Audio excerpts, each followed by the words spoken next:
What's up, guys? It's your boy, Parrish Oglesby with Uncut Gems.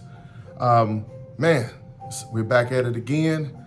Thank you guys for supporting me. Thank you guys for coming checking me out. My last video was on Facebook and Instagram. The only reason I did it, I looked out, the sun was shining, and I was out there working out, and I said, man, we at a point now where we got about 90 days out from the summertime. And if this sunshine stay like, well, I know it's not gonna stay like this because we're in the M-Town. But the biggest thing is, it's just like, man, we got 90 days. And before you know it, those 90 days will be here and you'll be sitting trying to get your workout on and you'll be trying to get your thing going on, and it's a little bit too late then. So I wasn't saying it to you, I was saying it to me. I started on a good foot last year. I lost a lot of weight. I lost most of my weight in the kitchen. So I want to make that be clear. Even though you saw me doing a lot of running, riding my bike, participating in different things, activities and whatnot, walking. The biggest thing was I was doing everything in the kitchen, meaning meal prep. I do intermittent fasting.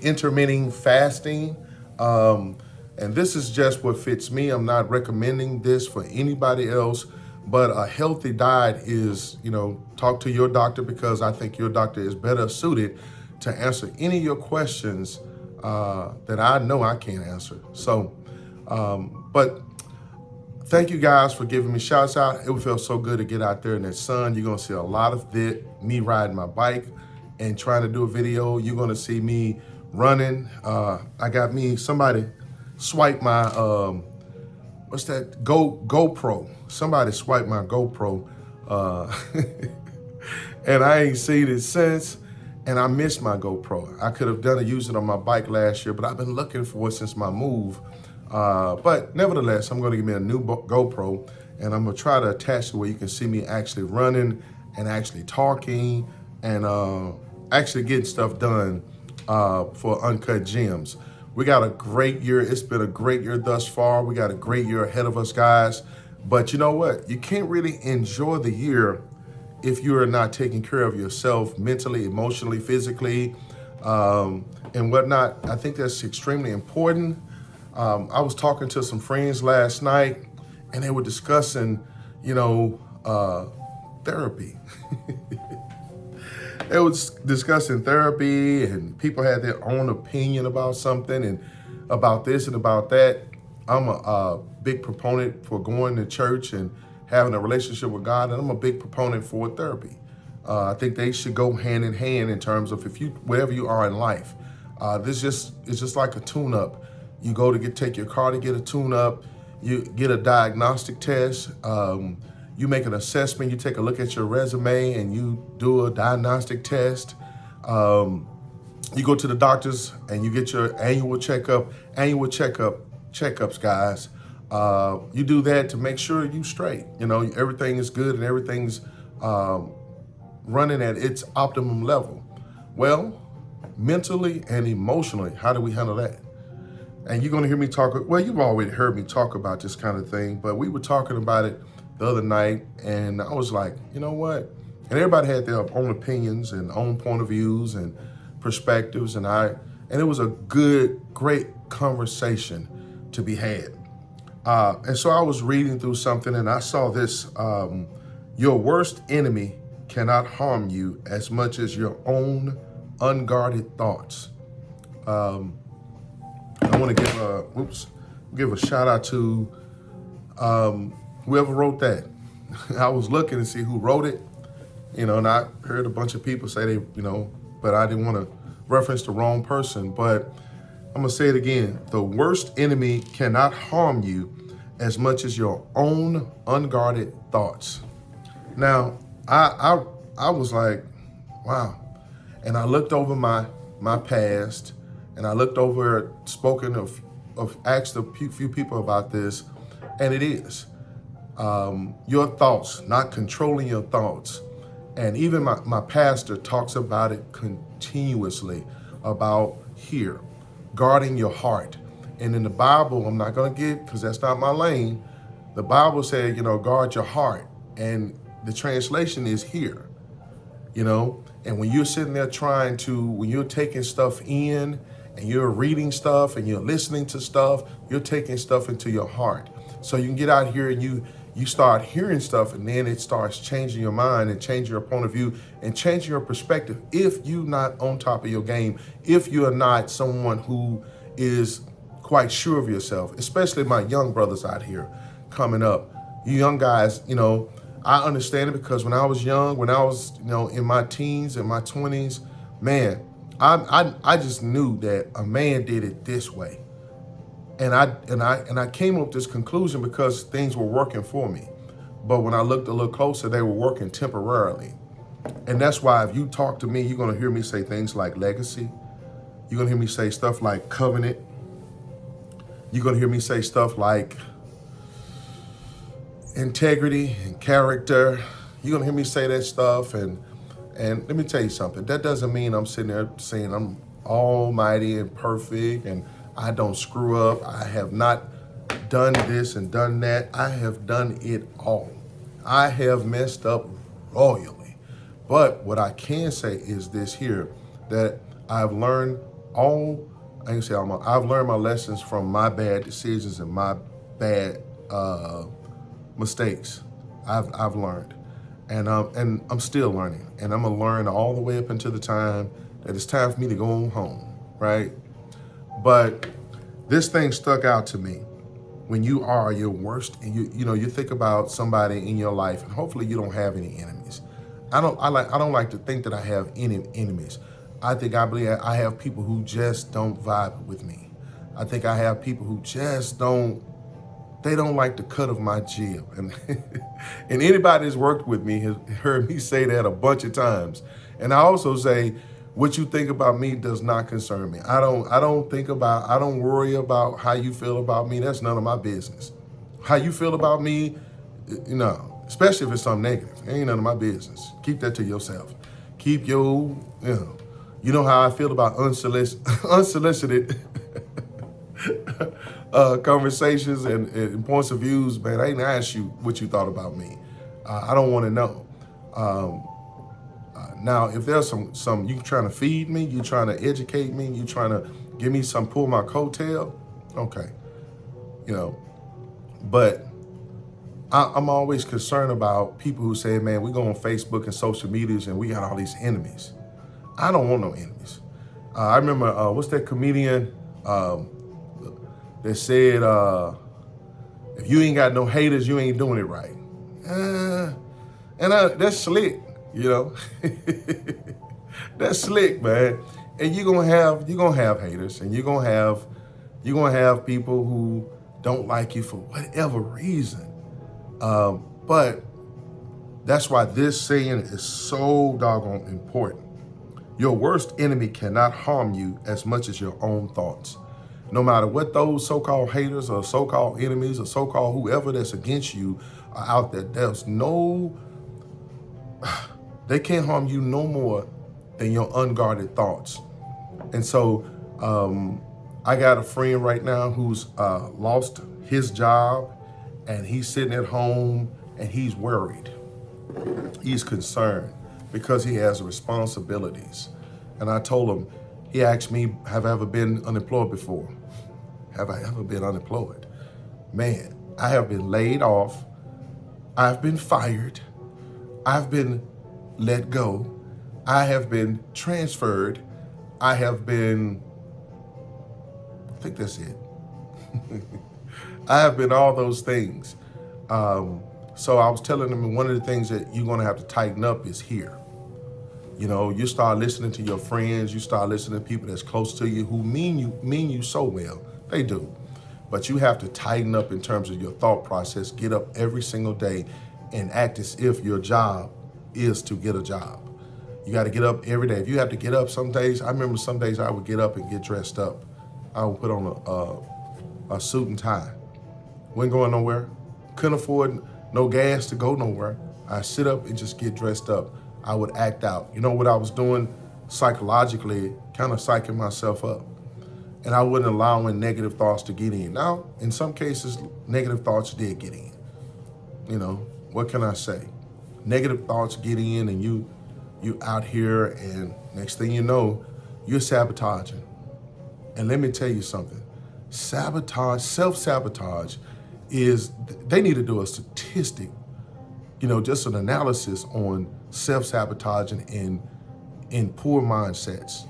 We're not gonna say race or gender or any of those things, just poor mindsets that self-sabotage, So when I was reading this and I was listening to some music and I was saying, man, your worst enemy? So the man in the mirror, his thoughts control his outcomes. My pastor always say, if you tell me what your thoughts is, I can tell you, it'll tell me where you are. Or I can look at where you are and tell you what your thoughts are, right? And that's no, I'm not pointing anybody's finger at nobody. I'm just saying, this is for conversation with self.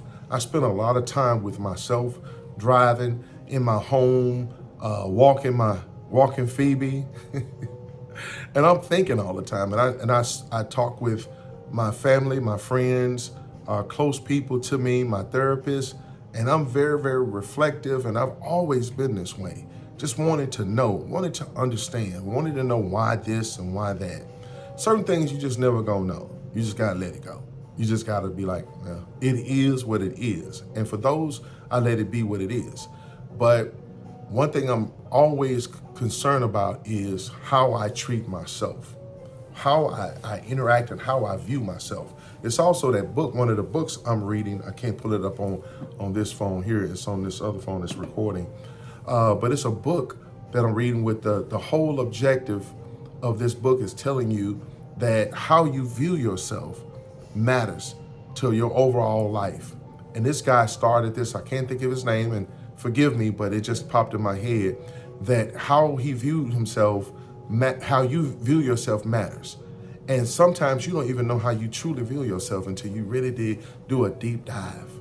So I think it's important that you understand what it is that you're thinking. This guy that's right now, and shout out to him, I'm hoping he's looking or he's watching this video, but shout out to him and just telling him to hold on and just stay positive and take this time out to work on yourself. What I mean by that, do those deep dives. What are you gonna do differently going forward? What did you learn in your last job that you can take into your next job? What transferable skills that you can maybe add to your resume? Real ones, not the ones that they're gonna test you on and you fail, but real transferable skills that you may have learned on your previous jobs that you can take into your next job. That right there alone will challenge you. Going online, if you have access to the internet, as you should, going online and looking at people in your field or people in fields that you would like to go in and say, man, look at the top or the next level, not top. Go to the next level, because I don't want you to jump and say, I want to be CEO one day. No. Let's build this career. Let's take this thing one piece at a time. All right. So it is very, very important that you guard your mind, guard your heart. I'm gonna keep saying that because translation from the Bible is guard your thoughts, and make sure. Sometimes when I'm sitting up and I'm in the middle of something negative, I was in a work-related meeting, and somebody said something slick, and I was just like, and after the meeting, all I was doing is replaying it in my head. I was replaying this over and over and over, to the degree where I was just like, I was reliving it all day long. So that maybe 5-minute interaction with that person actually affected my whole rest of my day. I wasn't guarding my thoughts, because what I should have did was, and I dealt with that situation, trust me on that, professionally. I dealt with it, but I kept it with me. And what I should have did was just discard it. It's dealt with, is move on with myself. But a lot of times we put it on us and we carry it around. You remember that song by Erykah Badu, Bag Lady, Bag Men. We got bag men. I think it was a bag man before it was a bag lady, maybe. I'm not trying to start no trouble, women. But just carrying around a bunch of baggage. And what you get is all that internal stuff. Man, am I this? Am I enough? Am I that? Am I enough? Am I all those things that you think you're missing in life, man? Let it all go. Let it all go. Take a deep breath, forgive yourself, move on. But most importantly, man, don't be your worst enemy. I think that's the whole gist of this, and I think that's the name of this the Uncut Gem. Don't be your own worst enemy. And how you become your own worst enemy is not guarding your thoughts, not paying attention to it, because sometimes you can just go along for the day and look up and your day is past and you have not had an actual, what do I call that?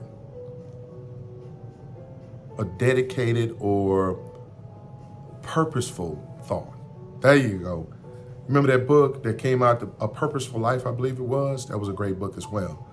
But just being purposeful in how you thinking and saying, man, why am I steady thinking about this difficult person?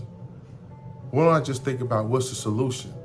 How can I resolve this? That's what I should have been thinking about. And I ultimately got there. But I told friends, man, do you know what happened to me at work? Do you know what's name so-and-so said this? And I had to say da. And then the person on the phone give me feedback. Yeah, you better. Wow, I cannot believe. You mean to tell me da. Next thing you know, man, I got all this stuff. That person on the phone ain't doing nothing wrong but participating in the conversation with me. But I brought that conversation. I took a conversation that happened 2 or 3 days ago, took it to them, relived it because I'm a great storyteller, relived it. Now they feeling it. Now I only took that negative and put it in somebody else, right? And then I took it and put it in somebody else. And now they're putting it back at me. So I'm reliving it. I'm somebody putting a battery in my back. It made me want to say the next time he pop, I'm gonna pop. Nah. What I'm gonna do is I'm gonna let that go. I'm gonna forgive. And then more importantly, man, I'm gonna be professional because that's my job and my responsibility. And the successful people, as you can see, I got a video coming out about your social skills. Your social skills, people don't understand. Some people don't understand your social skills are linked to your success. They think, man, I got a degree. I graduated with law school. I got a 20 master's degree, but you're a butthead. But you don't have any social skills. You're awkward around people, and people know this. Everybody know they can come to you for work, but they can't come to you and say, you're not gonna remember their birthdays. Not that you have to. You're not gonna remember, their children's name. You're not even gonna remember their names. You're just I need to get better because I'm the type of person that I'm gonna go out and do a whole bunch of things, and I can go in a social setting and I can have a good time with everybody. And man, everybody knows my name. I have had so many instances when I used to be out with my ex, one of my exes. I used to be out with one of my ex, and it would be like people just walk up to, it would be people walking up to me saying, "What's up, Parrish? Man, you da-da did it, da-da." And I'm like, what? And we get in the car, and she like, "You don't even know who that is, do you?" Nah, I don't know who they are. That's on me. And I was younger then. I was in my 20s and, early 30s. I was younger. So I made that mistake. I made that mistake of not knowing. And I just love it when I see people, Carolyn that works in the HR department that's kin to Willie and Kevin is her cousin and they know all of it. But that's the relational piece that is missing. You know what I'm saying? So that video is, I think that video is already done. I don't know if it's gonna come out before or after this, but that's important. But if you don't guard your heart, guess what you're gonna do? That's gonna add to your awkwardness. That's gonna add to your antisocial behavior. We as people that look like me, we have a tendency to say, why I got to do all that? I don't want to go to the cookout. I don't want to go. We get taught that who made this potato salad? Who made this potato salad? I ain't eating that. And then you just making somebody feel bad about somebody might have cared about making that potato salad. What about this here? What about you do this here? Zip, and zip it up. But no, we got to make somebody feel bad because we saw some comedian talk about who brought who brought the potato salad, or who put raisins in it, or who made it, and all this other stuff. What about the fact that somebody took the time? Because I'm the type of person, I'll cook some at home and take it to work. Is it gonna hurt my feelings that you don't eat it? Nah, it's not gonna hurt my feelings. But I imagine some people out here would. But you at least have to have the emotional IQ to know that that is a possibility. Someone who just recently retired from where I worked, I went and bought an extremely expensive cake, and expensive ain't got nothing to do with it. Expensive ain't got nothing to do with it. So act like I didn't say that. But what it was a thought that was behind this cake.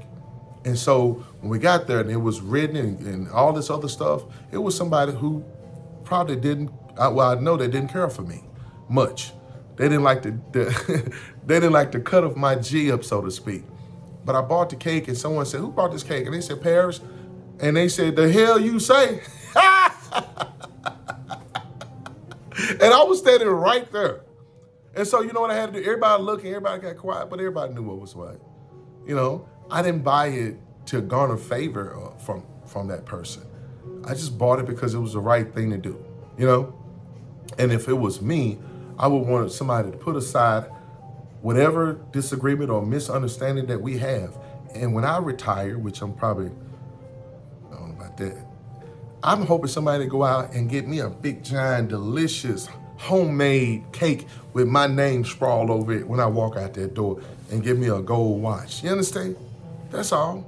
It's just common decency. Decency. And what that person should have said was, really? Thank you, Parrish. Thank you. But what was in her heart?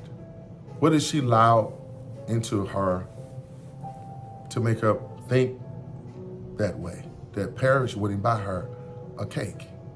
I don't know. But nevertheless, it doesn't matter. What matters is it got done and that person got sent off in a retirement party. What matters is that I'm growing from it.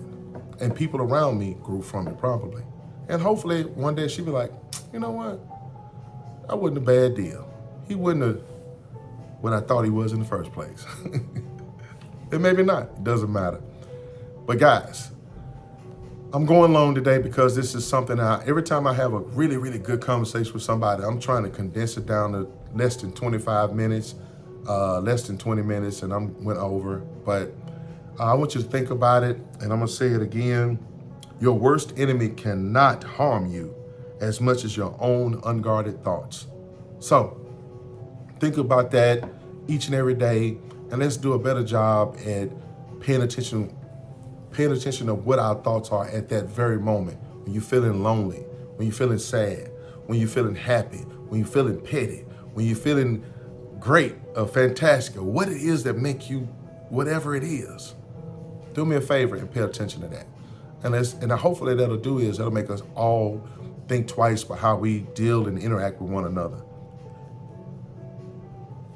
Maybe. It's your boy, Parrish Oglesby, with Cut